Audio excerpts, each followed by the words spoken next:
Tá filmando? Tá. Eu chego lá na dentista pra arrancar os dentes do sisito lá atrás, sabe o siso lá atrás?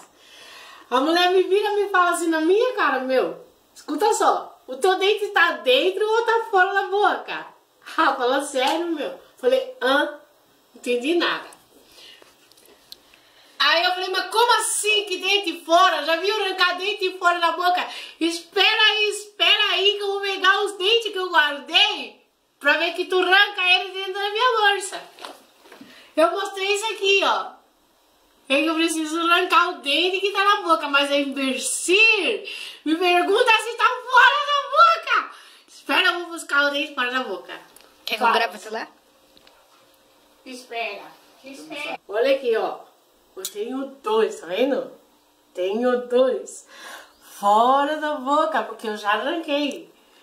Eu falei, Ela disse, não, porque de repente tem que arrancar e será osso, não sei o que lá. Beleza, né? Eu mostrei pra ela, chapinha, tá fora da boca, dona! Tá na boca, vai arrancar dente dentro da boca, Tá bom. Aí marquei com o outro, porque dá licença, como arranca dente fora da boca, já tá arrancada, ela quer ganhar nas minhas custas. Não pode, vigia, não vai nesse dentista que arranca dente da pessoa fora da boca. Tchau.